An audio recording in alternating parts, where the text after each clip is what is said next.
Is Mom's life worthless? In the grand scheme of things, yes. Debbie.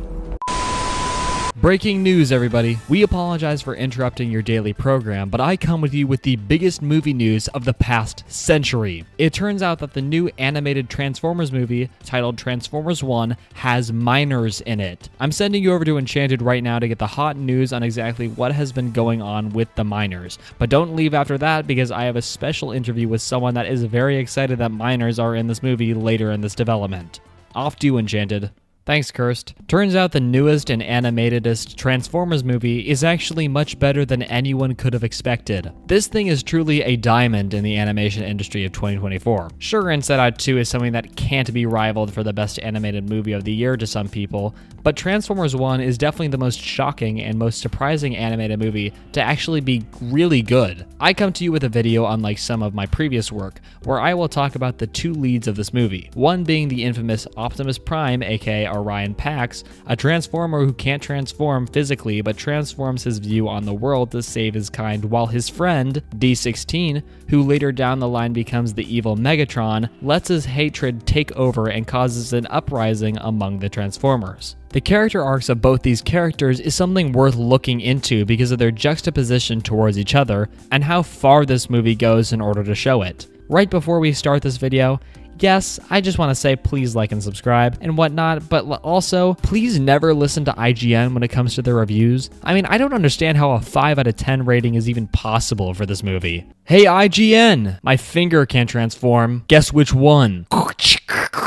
This timeline of events will help keep you updated on what I will be talking about when it comes to these characters. Let's start off by talking about both of the characters at the beginning of the film. Orion Pax and D-16 are your standard typical minors. They aren't as special as you think, other than the fact they both have interest in this MacGuffin called the Matrix of Leadership, which is the main drive both of them have to leave their normal lives behind in search of what lies beyond their home after they get a distress call from the old Transformers who years ago went missing. I'm not going to baby you and recap the story because I'm assuming you have some sort of knowledge on the film before you've gotten this far, since there will be spoilers incoming, but I felt obligated to show you where they're coming from. The setting and environment they both live in are very important to how they each grow as characters. It's important to highlight the moments where they aren't juxtaposing each other to make their actual juxtaposition a lot more impactful.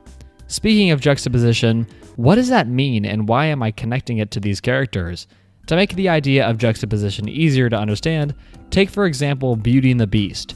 Belle is a beautiful girl who is calm, sweet, well-educated, and thoughtful towards others, while the Beast is ugly, short-tempered, scary, and selfish. This makes him a perfect opposite of Belle. In terms of Transformers 1, Orion Pax is our Belle, and D-16 is our Beast. But interestingly enough, these characters start on the same page in the beginning of the movie. These two are both Transformers who can transform, working together for the same goal, and you guessed it, they're both minors.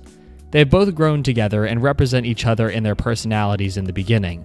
The one difference these characters have in the beginning is that Pax is more daring since he surprised D-16 by sneaking their way into the race, and that was something D-16 was not up for, but they had each other's backs no matter what. Two normal minors that find themselves in over their heads when they find out what they were called out of their normal lives for. Let's move down this timeline to our next stop, and after these next two, I will send us back to Kirst for that interview he was talking about, and then after, I will finish my argument. I think we should start with Orion Pax and save D-16 for later. On the outside of their home, Pax is on the curious side of what he stepped into. To be honest, D-16 and the rest of them are curious on where exactly they are as well, so Pax isn't that unique. Things start to change when the Transformers actually get the power to transform and learn what happened to the original Primes, which is shockingly familiar to how I opened this video up with. Again, IGN, I know 8 is better than 5, but Invincible is an 8 out of 10. Maybe this time you'll learn. Anyways, back to what I was saying.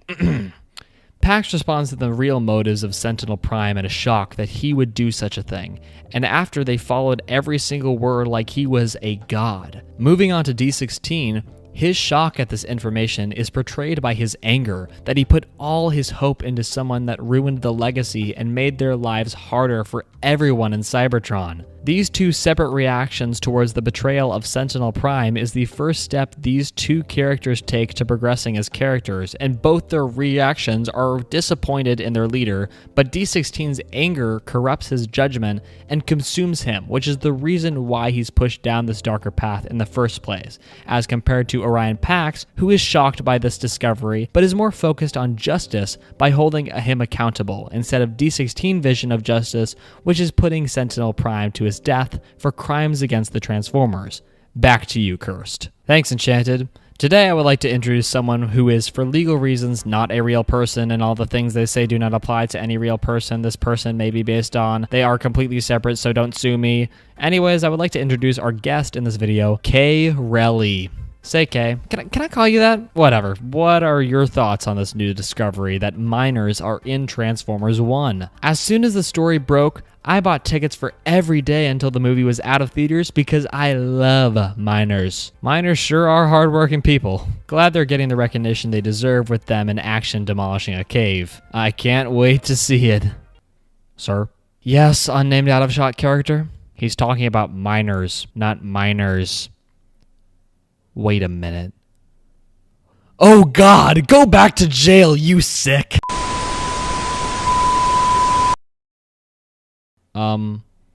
Well, anywho, let's just get back to what you came to see. As the story progresses, Orion and D-16 grow farther apart, like how D-16 fights some random guy trying to help them get back to Sentinel, all because he wanted to be the one in charge. Our next big moment is when our characters are split up. Pax is left behind in the rubble of a battle scene where he gathers the remaining Transformers to follow him to invade the tower of Sentinel Prime, who took D-16 and the others. He has the best intent on saving the Transformers and showcasing to everyone that Sentinel is a traitor. Pax wants the best for Cybertron as long as it comes with peace after the battle. But on the other hand, D-16 has his own vision of winning the battle. D-16 is captured and being held captive in the same room as Sentinel, where he literally stands up to him to prove his strength. This doesn't go the best when he is almost destroyed, but in the nick of time, Orion Pax comes and saves D-16 from execution. Now this is what leads us into our last segment of this video. Orion Pax and D-16 find themselves on the opposite ends of their original goal, where D-16 even betrays Orion Pax just so he can be the one to draw first blood by ripping Sentinel in half. D-16 had truly let his anger get the best of him,